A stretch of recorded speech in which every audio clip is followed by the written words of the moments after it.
Grab your popcorn and snacks.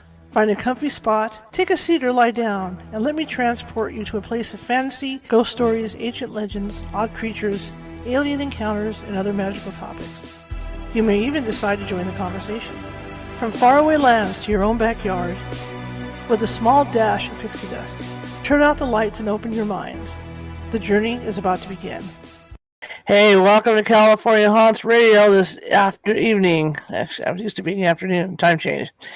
My name is Charlotte. I'm going to be your host for the next hour. You can find us at www.californiahauntsradio.com, or you can find my paranormal group, which I own, at www.californiahaunts.org. Relating to my paranormal group, we are 35 strong up and down the state of California, but we also have members located in Oregon, Washington, Nevada, and Hawaii. So if you have paranormal needs, check us out. Shoot us an email. We'll get out and help you as best we can. I want to thank everybody for coming tonight. I want to thank all the YouTube subscribers. We hit that 100 mark, but YouTube still wants us to hit more. So let's keep doing this. Let's keep slamming out subscriptions. The easiest way to do that is to go to our website at www.californiahaunts.radio.com, mouthful of California Haunts, and click on the videos on that page, and it'll take you over to the YouTube site. You can subscribe. The more subscribers we have, we're going to get that URL. It's coming. I can feel it. But I want to thank you guys for doing that. You know, our numbers are going up, and I'm real excited about it. Our guest tonight is Dr. Renee Dufault. I hope I said the name correctly because I'm horrible with names. We're going to be talking about toxins in our foods, and it's something that people need to be aware of because a lot of people aren't aware of that. And since I've had congestive heart failure, it's interesting for me to go shopping. It's a lot better than it used to be. Because initially when I used to go shopping, it was really hard to find low sodium foods. And it's not just the sodium, it's other stuff that they put in there that is like sodium, that you don't realize is like sodium, and that's going to run the numbers up as well. But I mean, the stores are getting better about carrying stuff. I know Safeway, when I first started shopping for food, it was hard. I had to go to I remember having to shop at 3 or 4 different stores just to get stuff that I could eat. But like I said, it's gotten better. Safeway's carrying a lot more stuff. So was Walmart for that reason, you know.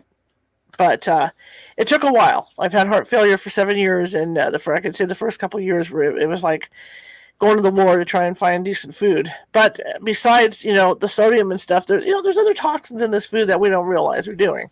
You always hear about the sprays that they put on stuff when they're out in the farmers' fields, to prevent vermin and all that from getting in the food. There's also other stuff, so we're going to learn about that tonight as we talk with the doctor. Welcome, and I hope you enjoy the show, so I'm going to get things rolling. Good evening. Hi. How are you? Whoop, I lost you. Lost your... There you go. Okay. Thanks for having me and allowing me to help educate folks so that they can make better choices about their diet and what they buy at the store. Absolutely. Like I said in the beginning, I'm a victim of that. Trying to find food that I could actually eat at the store for a long time was just so difficult. I know. Don't realize it. Just, it's horrible. Yeah, we're lucky that there's more availability now of decent foods, but it took a while to get there. So tell us about you. Tell us how you got to this point. That you're looking at toxic food and stuff. Okay, well, actually, I was a public health service officer in the United States Public Health Service, and my last assignment was at the Food and Drug Administration, and my background and training was industrial hygiene and toxicology. And, my main job at the FDA was to decommission research laboratories because I had done that type of work for the Environmental Protection Agency and Indian reservations and stuff. So cleanup work is what I knew how to do. And I kept finding mercury in the plumbing systems of these laboratories. And it turned out, after doing some research and tracking down where it could have come from, I learned that there was chemicals that actually, in order to produce these chemicals, they use mercury. And so whenever the mercury is used, then there's residue in the chemicals. So when the laboratories would would dump these chemicals down the drain back in the day before we had hazardous waste regulations, then that would be how the mercury would end up getting into the plumbing systems. And it would adhere to, dirt and mud and whatever in the cracks and crevices. So then I started asking, well, okay, who's beside research labs, who else is using these chemicals? Right. And it turned out the largest user at that time was the corn refiners, people who made high fructose corn syrup and all the different corn sweeteners in that product line. You start with cornstarch and you end up with high fructose corn syrup. And there's a lot of different corn sweeteners in that product line, like I'm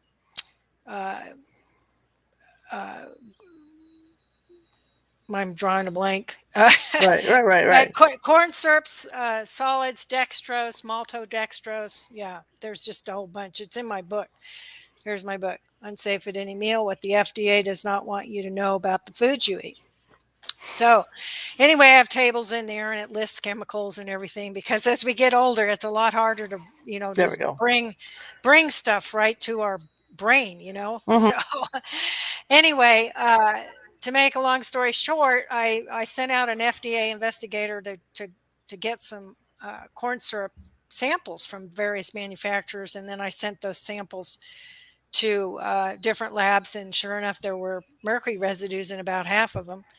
And so that got me very interested in finding mercury in the food supply. And lo and behold, there was also that may not have been intentional, although it is intentional in the corn syrup industry, because they add mercuric chloride to the cornstarch at the beginning of the process. So, they know they're adding mercury to that cornstarch in the front end.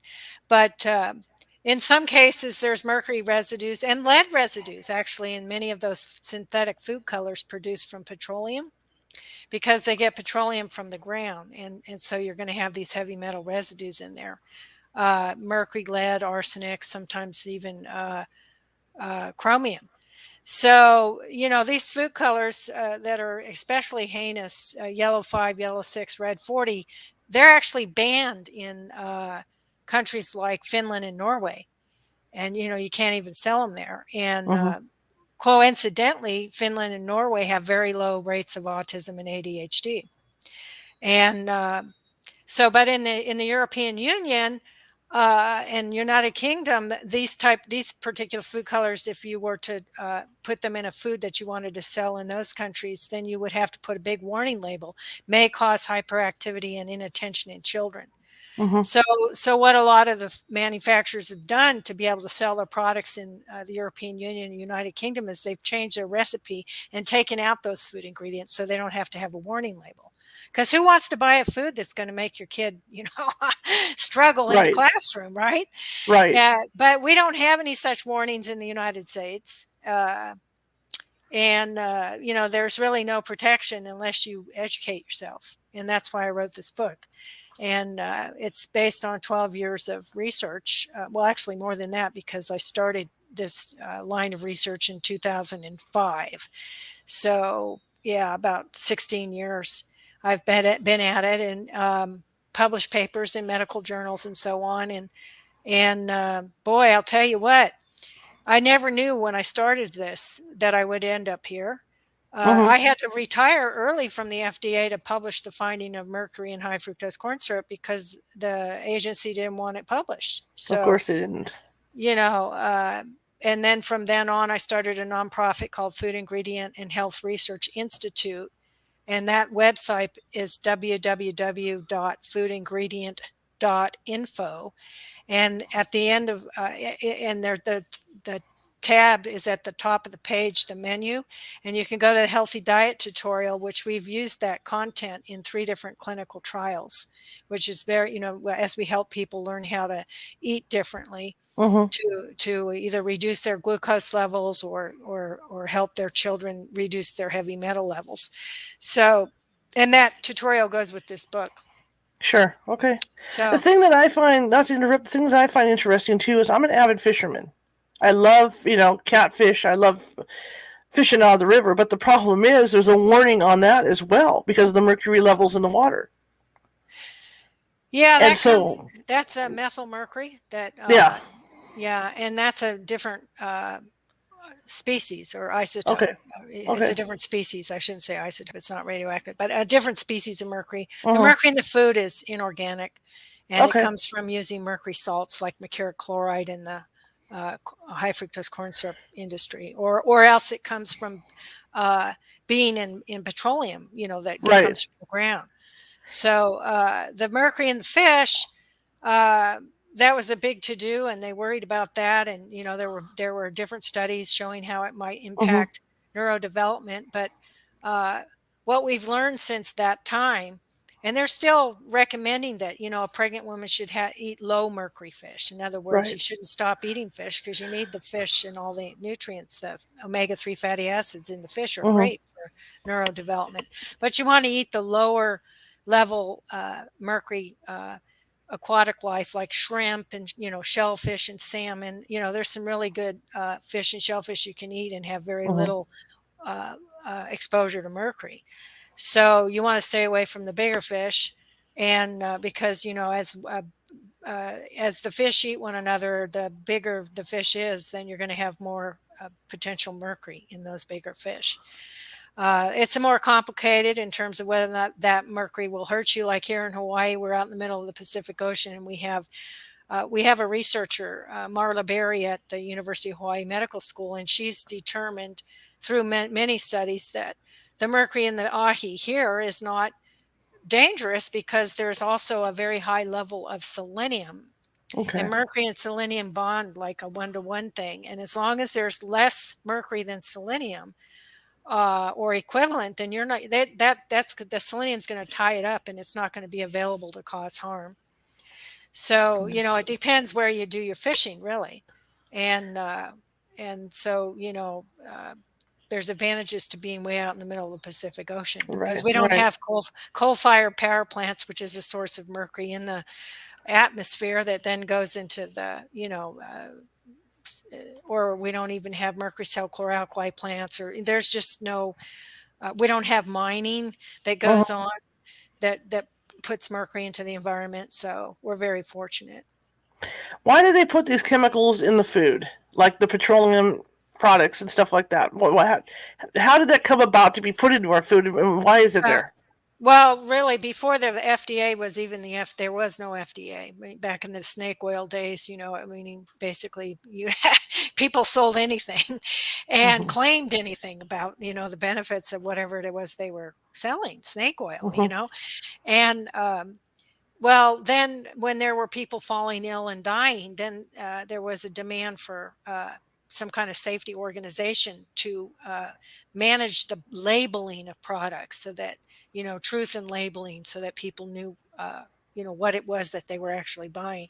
Mhm. And so, so those synthetic food colors that we're talking about that are regulated and certified by the FDA to make sure that they don't contain more than the allowable levels of heavy metals, they've been in food supply since before there was even an FDA. They were grandfathered in, and the oil industry is a really big player and has Mhm. been. So they just like the coal industry and everything, they're very much active in making sure that they get to continue selling their products. Mhm. So in the US, you can basically sell anything to anyone as long as it doesn't kill anyone in 24 hours. So you have that acute Wow. toxic effect. So we have chronic exposures over time, and then we get chronic diseases like heart disease and Mhm. diabetes and autism and ADHD and all of these things, when heavy metals build up in your body. And then also that they complicate your body's ability to metabolize and excrete pesticides. So, it's not just like one factor. I mean, it's like your diet gives you certain micronutrients that you need to be able to build the proteins that you've got to have to carry heavy metals out of your body or Mhm. to break down and excrete uh, pesticides, right? So it's a kind of a lot of different factors, and I go over it in this book. And it's epigenetics, how what we eat determines how our genes behave. It's kind of I guess I'm an early person in that field, and the model that I published many years ago has been since published another 2 times and gotten better and better to now it's evidence based. So we know for a fact, overwhelming evidence that children with autism have elevated mercury and lead levels, and they might Hmm. have other heavy metals in their blood. All of them do. And this is clinical trials all over the world. We don't do that stuff here in the US because they don't want people to know. Right, and right. and then with ADHD all over the world, it's lead. Lead is the big deal. Lead in blood is what is causing that. And so those things are a large part of that is the food, the synthetic food colors. And also there's the, like for example, chlorine with mercury that has mercury in it because of the way it was processed is regulated before you can bleach flour. So they say how much mercury you can have in that chlorine that can be used to bleach flour. Hmm. And so when you eat foods that are made with bleached flour, you're going to have potential inorganic mercury exposure and lead too, because it's allowable lead in that. So, you've heard of all the white foods Hmm. associated with, diabetes. Well, there's part of it right there. In one of our clinical trials, we found there was a direct positive relationship between processed foods, inorganic blood mercury levels, and fasting sugar. So the more processed food you eat, the higher your inorganic blood mercury levels and the higher your fasting sugar. So direct connection with the diabetes there. Well, even some bagged carrots. I mean, you go buy vegetables and you get the baby carrots, in a bag. I mean, those things even smell like chlorine. Yeah, well, they use chlorine rinse on many. It's perfectly legal on all kinds of produce. And so what I do is I buy the triple rinsed. So in Hmm. other words, the law, especially with organics, the law requires for you to sell it as organic. You can use uh, oops, I'm sorry, I meant to That's turn that okay. off. Let me just turn it off. I turned the button down so it wouldn't ring, but now it rings anyway.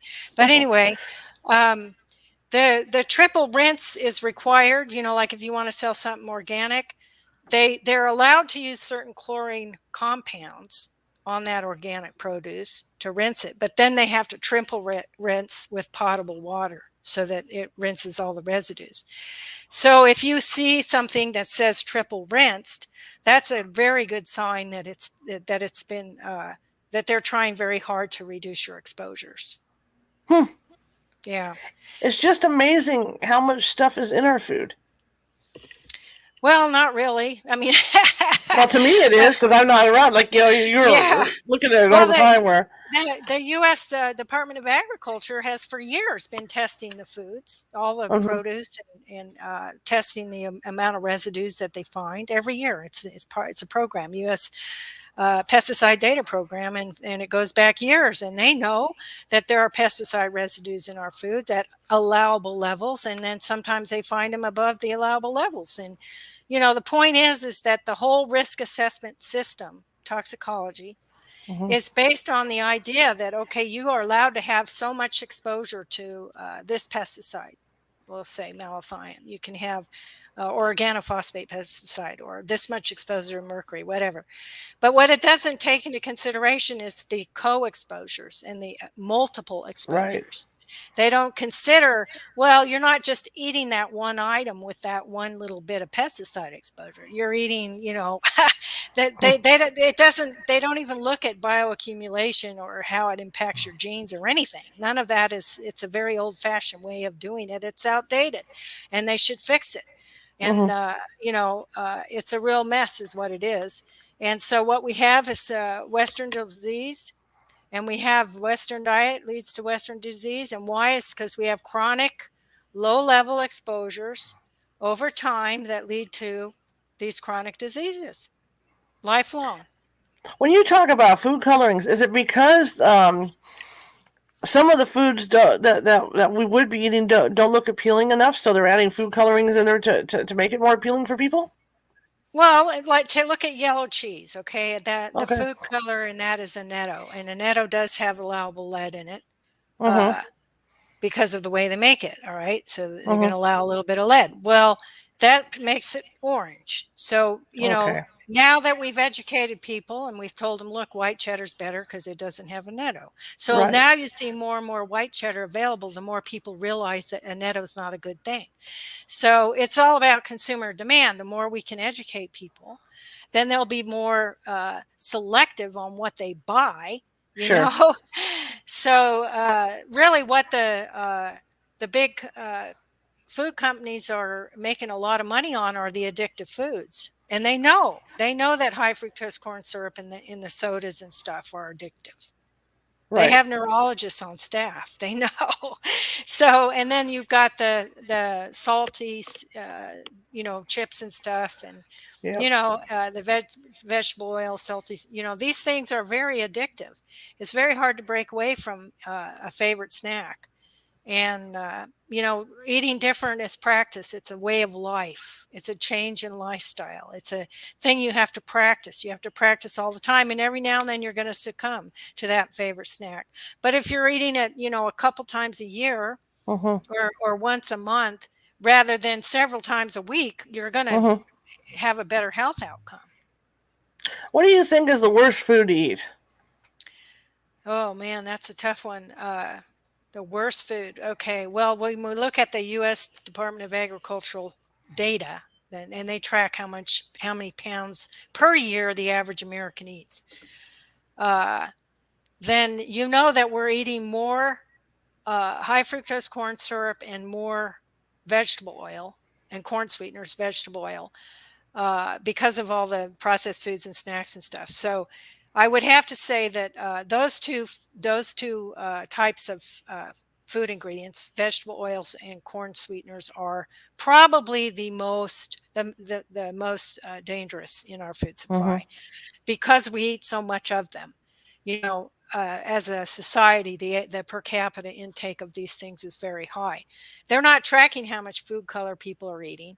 They're tracking only certain things about what we're eating. So because of we're eating like less than 2 pounds a year or 3 pounds a year of broccoli or whatever, Mhm. and when we're eating 25, 26, 27 pounds a year of high fructose corn syrup. Back in the day, before people started realizing how bad it was, Americans were consuming up to 60 pounds per year per person of that high fructose corn syrup. So Wow. we've really gone down. We're improving. That's because and that's why the food supply has changed drastically since, many years ago, it was way worse. But you have to look at how much somebody's eating, and that tells you that the more someone is eating of something, and if it's got any contaminant in it, then that's going to have more exposure, right? So it's Mhm. the amounts of what we're eating, uh, and uh, and then what goes in line with that is, okay, what if we're eating all these sugar sweetened beverages, which is really corn sweeteners, then what are we not eating? What did we Right. used to eat? That and with our children, that we used to feed them milk, and they had a lot more calcium intake, but now they're eating juices and juice Mhm. boxes and these things instead of milk, right? And Mhm. people think that milk is bad for you. Well, it's not. It's a source of calcium, and you need to have some significant calcium in your diet, because calcium not only supports your bones, but it supports in certain genes. Mhm. Like genes that are required to break down and excrete pesticides, organophosphate pesticides, rely on calcium, right? The genes that help you have the sticky protein for your memories, that keep your memories intact, is calcium dependent. Okay. So we have to have enough calcium in our diet. And so some of these things that have come into our diet is through fast food and all that is just devastating, because at least the lack of nutrient, or we're malnourished. A lot of people are really not. That's why they get a Western disease, Mhm. because Mhm. they end up not having the proper nutrition to be able to break down the toxins, basically. That's it in a nutshell, man. What about people that drink soy milk and stuff like that. I mean, is that as nutritious as regular milk? Well, they're adding calcium to almond milk, and so I guess it would just depend on the person. If they had a Mm-hmm. preference for a different kind of milk, uh, if it as long as it's got the calcium, a lot of nuts actually are very rich in calcium, so maybe they don't even have to add it. Uh, so that's, I think that just looking for calcium rich foods, it's Mm-hmm. leafy greens, broccoli, salmon, I mean, there are a lot of calcium rich foods that aren't dairy, Sure. so What is food that is marketed as or is thought to be really healthy, but really isn't all that healthy for people? gluten free. Okay. They can put gluten free on anything, like water. Bottled water can have gluten free on it. Why Mm-hmm. they haven't done that yet, I don't know, because there are people that are actually buy it because it says gluten free. But um, yeah, that's a real devastating thing. That's a trend because now we know that a gluten-free diet actually leads to more processed food intake and more heavy metal exposure. That study's been published by a guy up at the Mayo Clinic.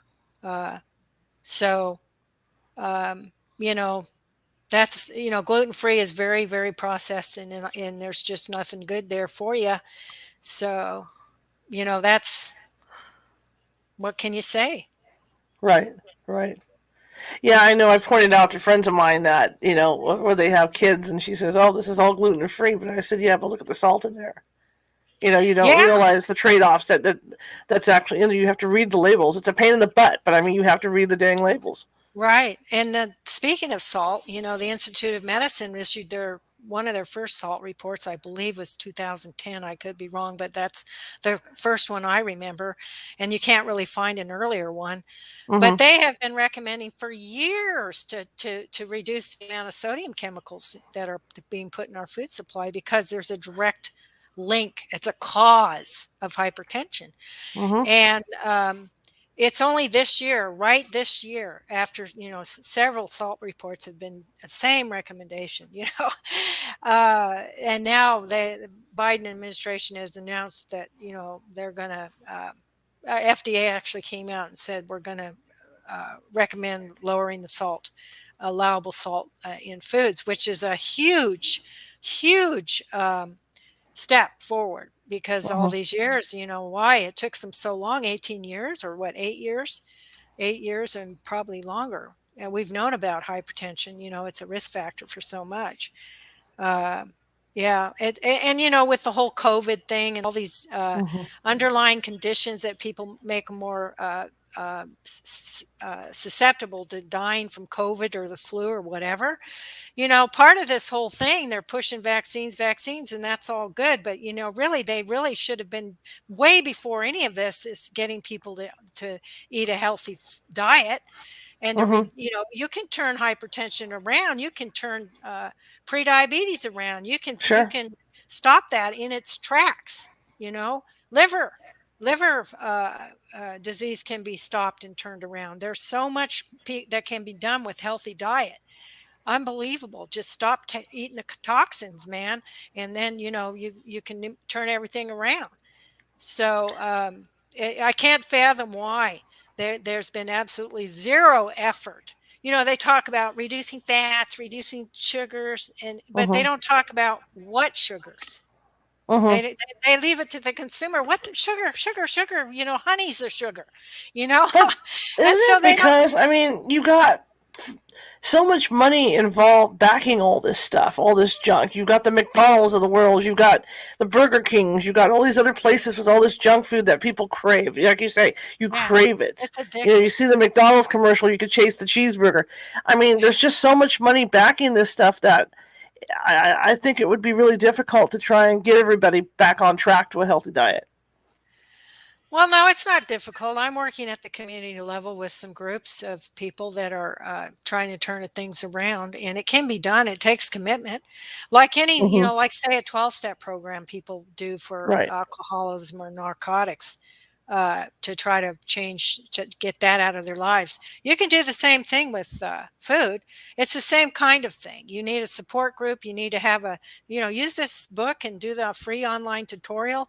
Get Mm-hmm. yourself a book study group. I'm happy to help people lead those efforts. Free. I'm not charging. And the bottom line is these tools are available, and you get yourself a little support group going. You learn about the food supply together, and then you stay together and keep working on your diet. One meeting a week. I mean, it literally takes that. I think it takes uh, having a support group to successfully. If you can do it in your family and you have enough family members who are on it, however you do it, you need a group of people to support one another through this, because it is a very difficult thing to change a lifestyle diet. What I found so amazing was, for me, I was a junk food eater up until the point that I was diagnosed with heart failure. But once I made that change, it was hard at first because stuff tastes bland. You cut back on your salt, it starts to taste bland. I use garlic to replace a lot of the salt that I use. But what's Hmm. interesting is as the time went on and I got used to not having that salt in my food, when I would go out to restaurants, I couldn't believe how salty the stuff tasted. Right. Well, you change your all you're doing is reconditioning your taste buds. Hmm. And once you've stopped something and you've done it, you stopped it for a long time, then when you have it again, you'll feel sick. You'll either feel sick, or your stomach will be upset, or you will know that that wasn't good, you know? So you have to retrain. You have to retrain your everything. It's just retraining your body. And once you've been able to do that, then you will be able to stay away from these devastating foods. But it does take a hard work and effort. Well, that's the thing, and it's going to take. It's in order to get people to do this, it has to take a lot of retraining and information out there. More Right. information than like you say, they're not putting out enough information about what's in these foods. And there's a That's the reason issue. for it. The reason Right. for it is that they have money to be made. Mm-hmm. Disease pays, health does not pay. There's no money Right. in health. And so, as long as they can charge, you have a diagnosis and they can charge Medicare or whatever, they're making money.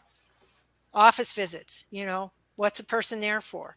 You can do an annual physical and get, I go in once a year for my blood work, and that's all they Right. can get out of me, because I don't have any disease conditions. Right. And Right. so I'm not doing medication or anything. So where's the money in that? Yeah. Right. They don't, and my dentist, oh, I don't want to say anything, but bottom line is, bless his heart, he still does my teeth every year and cleans them and stuff. But he told me, I'm not making any money off of you. Yeah. And the So other factor, I think, is money too for the consumer because, when you start to look into buying healthier foods and stuff, it's more expensive than the other stuff. So it's hard. It's harder on people's pocketbooks to stay on that kind well, of diet too. I don't think it is more expensive, because Okay. once you start eating the whole foods and you cook like a stew or a soup, and it lasts you for a few days, and you're Well, eating yeah, them, that's true. you're eating less. You're eating less than you ate when you did the junk food, because you were Okay. starving. When you ate junk food, you were starving. You were Mm-hmm. malnourished. You weren't getting, so you would eat more and more because, hey, your body needed some fuel.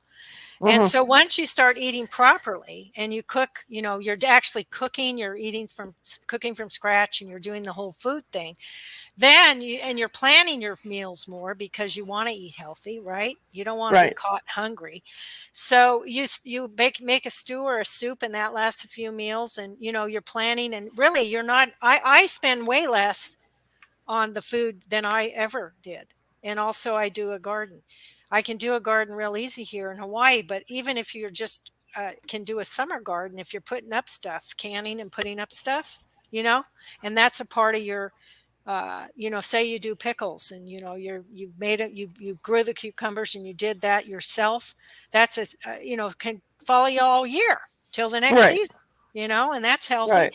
So there's ways to eat healthy that are not expensive, and they're better for you. There's nothing bad about you get more exercise out there in a garden, and you know it just there that whole uh, thing about it being more expensive is not true. Okay. Okay. All right. When you started doing research into this, because obviously, it was part of your job, to look into this stuff. But like you say, in order to get this book out, you had to retire because I mean you were obviously going to Well, piss people off it with wasn't all this this. book. This book, Okay. it was Okay. a paper in a medical journal Okay. that basically Okay. said, we did a study and we found mercury in high fructose corn syrup. That's why I had to retire, because I wanted to Sure. do that, tell the world that we Sure. had this problem. Absolutely. And the book came way later, after Mm-hmm. many more, several more publications. And then once we had a more complete picture, then I could put it in a book that was for lay people, that they could read that and study it and do reading guides with it. I have a whole system in place Sure. so that people can access the material and understand it. And the bottom line is, well, I taught special ed for one thing for many years. Mm-hmm. After I retired from public health, I went into teaching, so I know how people learn with different skill sets. And so the bottom line is, uh, you can learn. Even somebody with a low level of reading can learn with proper support. It can be done. And uh, I got stuff on my tutorial, videos to watch and activities to do in the kitchen. And, you can't just sit there in a book and read. You've got to have Mm-hmm. activities and things to do that bring all the information together and give you perspective. And that makes learning fun. So if you're doing like a study group and you're doing all of these activities and you come together once a week and you can talk, Right. it's not even hard to do in that circumstance. It does help. I know, like in my household, my mother had diabetes, and it was really difficult because my father did not. And so she was having to figure out foods for herself, but he didn't want to have to deal with eating those foods. So if you do have a support system, it's great. Like with me, my friends come over to have dinner. They know that I have to have low sodium on everything, so they're Hmm. open to it. To Right. where they're helping me prepare the meals and stuff. So it really does help to have that support, because it really is difficult to make that conversion when you have different appetites in the house. Oh, right. Yeah. No, and there's ways to widen your diet so that Mm-hmm. everybody's needs are met. Uh, you can have sweet things without sugar. Sure. And the more you get yourself off of sugar, then you find out there are a lot of things that are really sweet, that they're natural, you Sure. know, and they're very enjoyable. So, getting that craving under control by, eliminating the sugar from your diet. Um, and then when you do have something that's naturally sweet, it really tastes good. Now, would you say that if people actually were able to get tested for this stuff and actually realized how much of these chemicals are in their body, they'd be shocked? Yeah, they're not doing that. They Mm-hmm. could be doing that. Right. Biomarkers is part of if they wanted to change the way we practice medicine, Right. instead of pharmacopoeia being the driver, Mm-hmm. pharmacopoeia, sell drugs, sell drugs, sell drugs. If they wanted to just do the biomarkers and say, okay, you have elevated lead of this, that, heavy metals, or your pesticide intake is really, Mm-hmm. you're having pesticide exposures, they can do that. We know how to do that.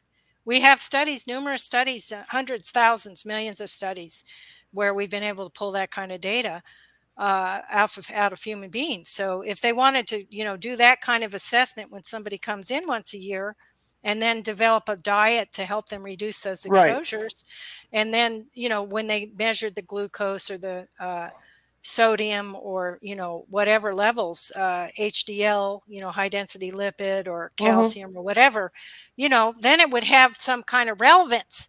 Right Sure. now, the relevance is they don't talk about the relevance. You go in Mm-hmm. there and they say, "Oh, you got hypertension. We're going to give you, um, you know, something to bring your blood pressure down, and, Mm-hmm. or you got high cholesterol, so we're going to put you on a statin." And now we know that statins don't extend your life at all. Mm-hmm. Most people don't even know that, and yet they're taking statin, and the literature is clear. Mm-hmm.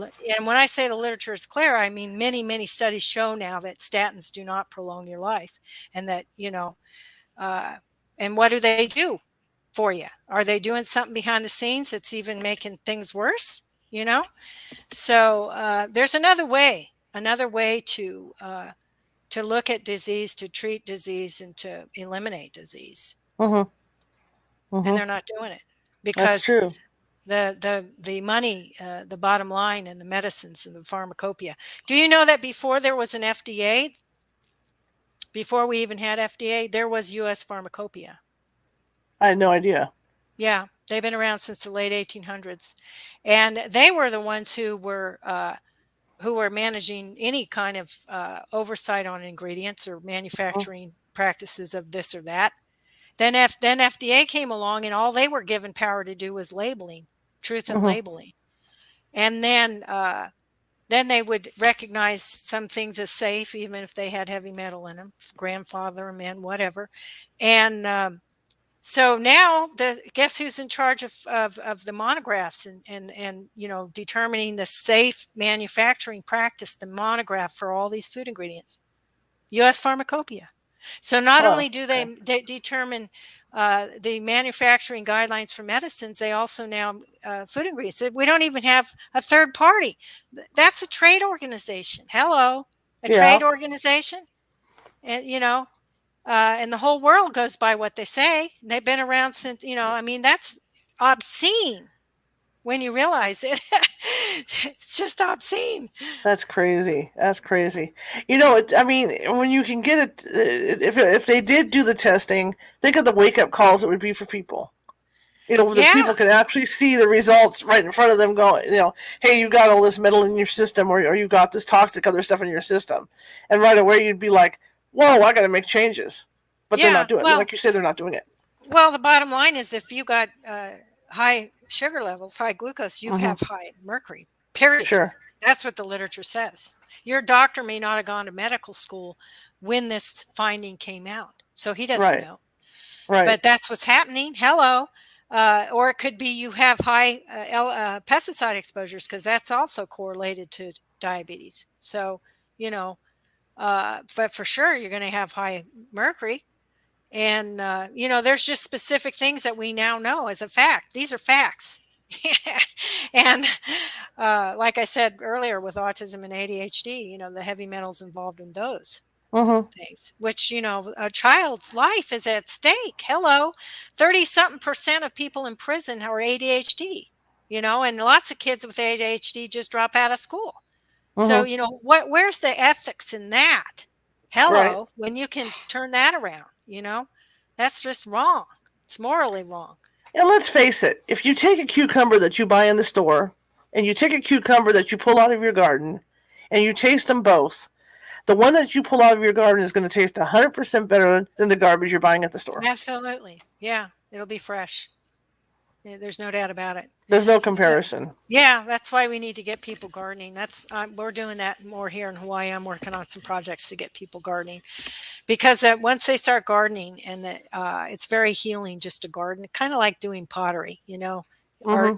therapy, garden therapy. They could call it garden therapy because it is very healing. And then you start eating from your garden, and like green onions. My God, you put them in the ground once. You don't pull them up and eat your entire onion. You just clip off the tops. They keep Right. growing, clip off more tops. So you always have green onion. You never have to buy green onion ever again at the grocery store, you know. And so there's ways of gardening so that you're as you're storing things and freezing things, and just having a regular supply of things, right? So the answer really to all this is that try to buy healthier foods, but by doing your own gardening and stuff, you're a lot better off because you're not put that stuff's not going into the food.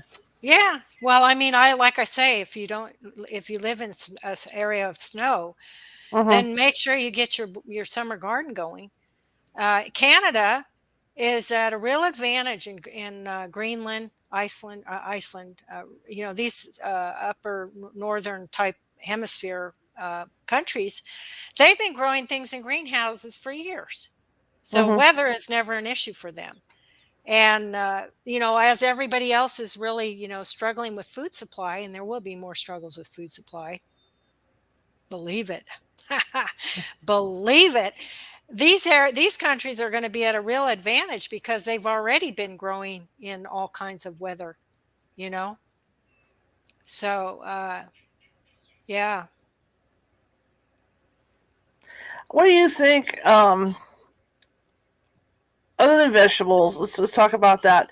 What do you think is one of the safer foods to buy? Well, anything that, uh, okay, if you can buy organic fresh, buy organic fresh.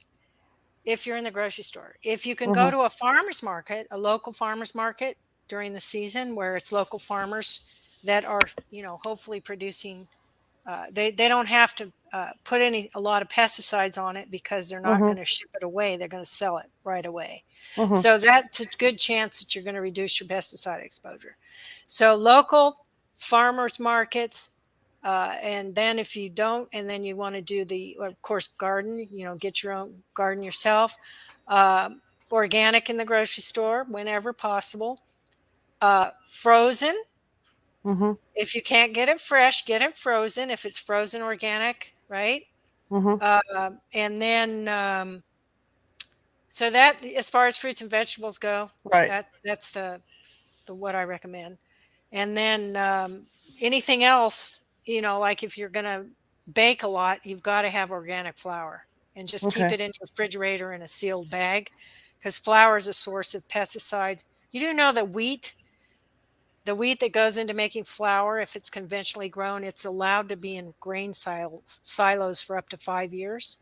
And they Whoa. put Yikes. malathion on it, you know, more than once, many times through that 5 year period.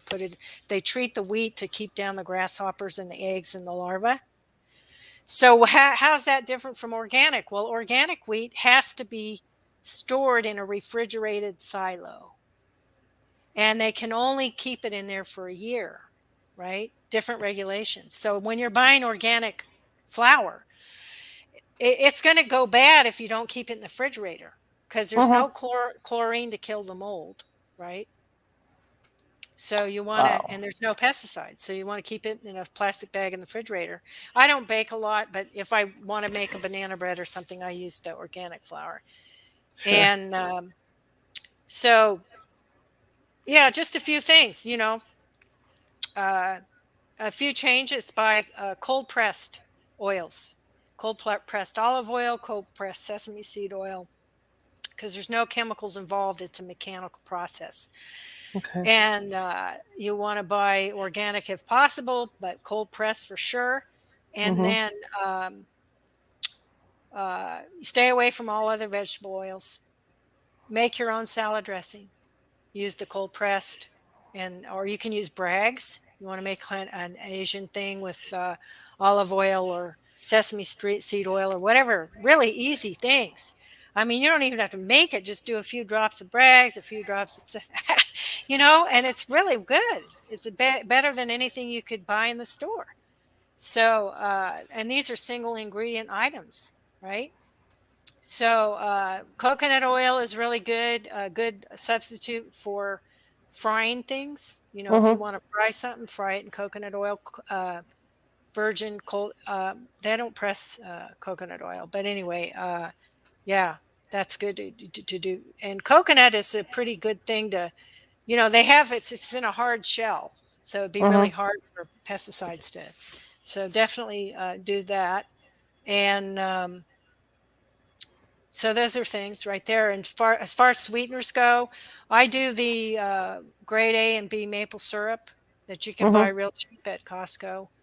And I don't need a lot of sweeteners. So it's, I have a whole thing of it that lasts me a year or more, two even. And honey, if you can get Right. A lot local of people honey, use honey. Yep. local honey. Um, so there you go with your sweeteners, and they're all single ingredient items, and they're not heavily processed whatsoever. So compared to something like sugar that's granular or whatever, that there's going to be some processing involved in Mm-hmm. that, right?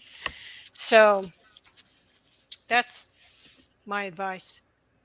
Does it depend on what company makes it? Like, I mean, if you look at the label and it says Procter and Gamble on there, I mean, that's going to be something that's going to be a red flag right there. Yeah, well, that's the thing. That all these big monopolies have already taken over and bought all the organic. A Mhm. lot of the organic companies are bought up by the old nasty guys.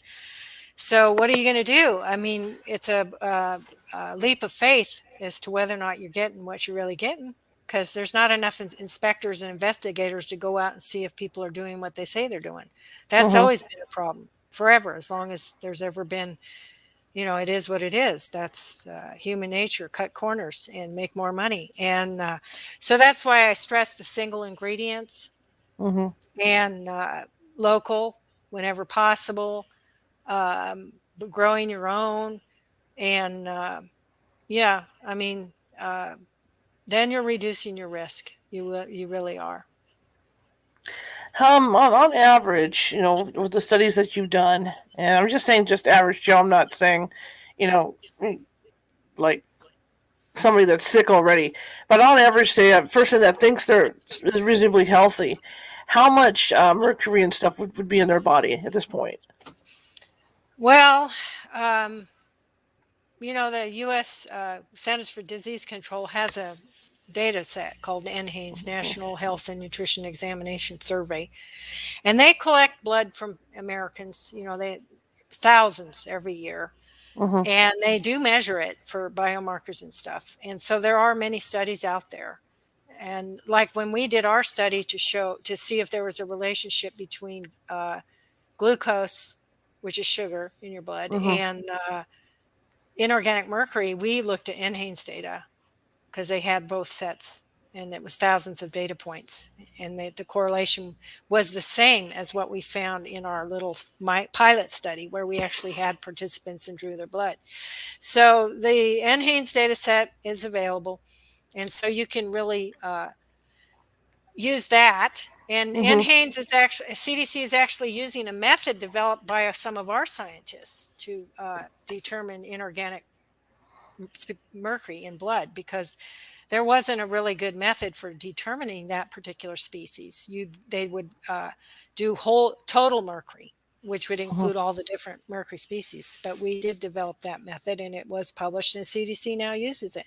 So, um, you know, uh, that's what we have.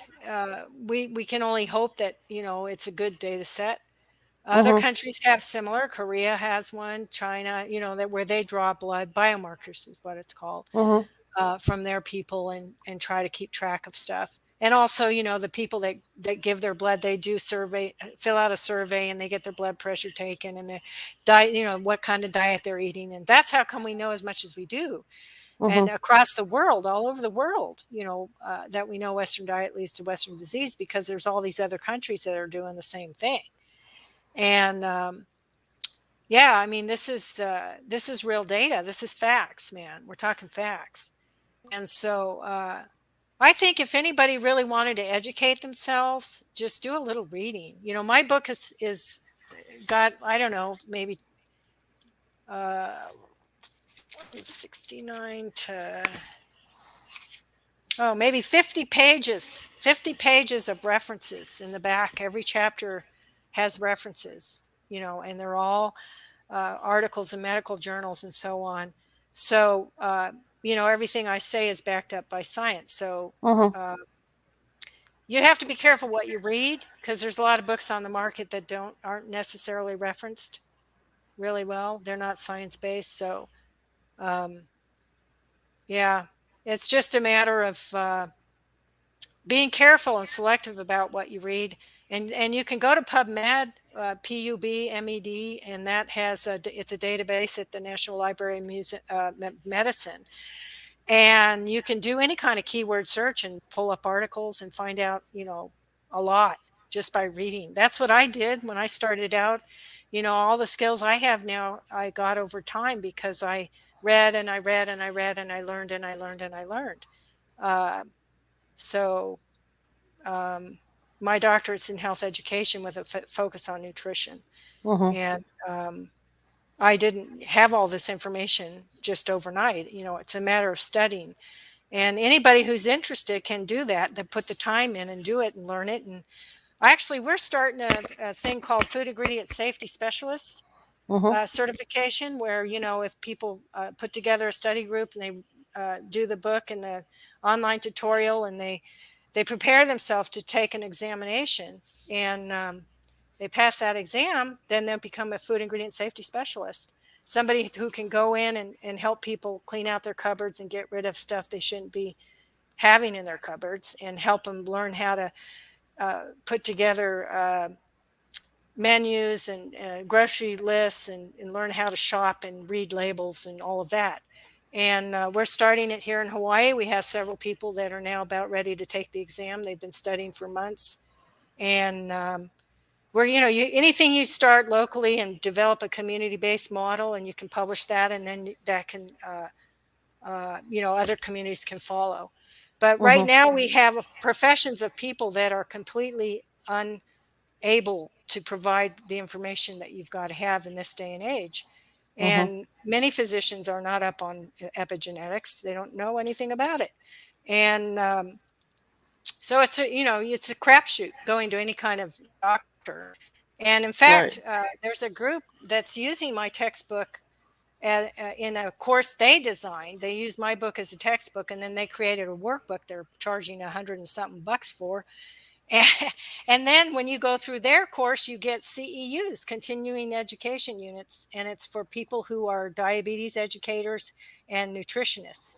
So, you know, uh, when I saw that people were doing that, I'm thinking, well, Mm-hmm. they're not even the source, man. I'm the source. So I started the food ingredient safety specialist uh, certification process, and well, as soon as we get enough people certified, then they'll be members of the board. We already have a Sure. website and everything. But I can't very well have people on the board that, I don't care what their degree's in. If they don't know how to read a food ingredient label and know how to teach people about healthy food and gene environment interactions, I don't care if they have an MD or whatever. They're Right. not qualified. They got to pass the test. They got to be able to go into someone's kitchen and really help them straighten out their food and their diet. So that's a whole new set of skills, and there aren't people that have those skills. Well, it's good that there's people like you out there because the word does need to get out about this stuff because, like I said earlier, people don't realize just how much how many toxins are in their food. Yeah, they really don't.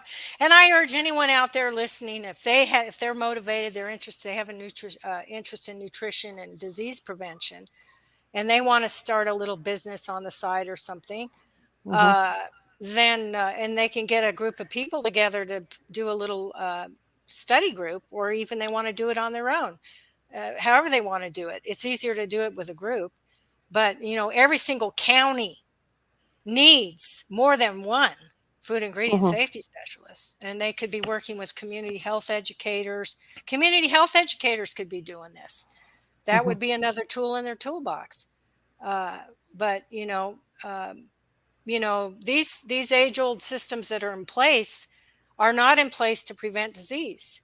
They Mm-hmm. say they're in place to prevent disease, but they don't. They're what they say and do are not. What they do does not lead to the prevention of disease. Hello. So Absolutely, absolutely.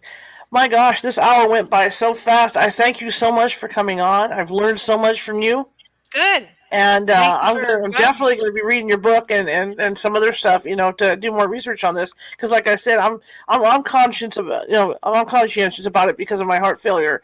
So, I'm always a label reader. I'm the kind of person people get mad at in the aisles because I'm forever, Yeah. got my nose buried on the labels. But I mean, yeah, I mean, you've made me even more open minded to this stuff to look into it. So I really appreciate it, and I really appreciate you coming on. Yeah, I'm happy to be here. That's my job. I educate.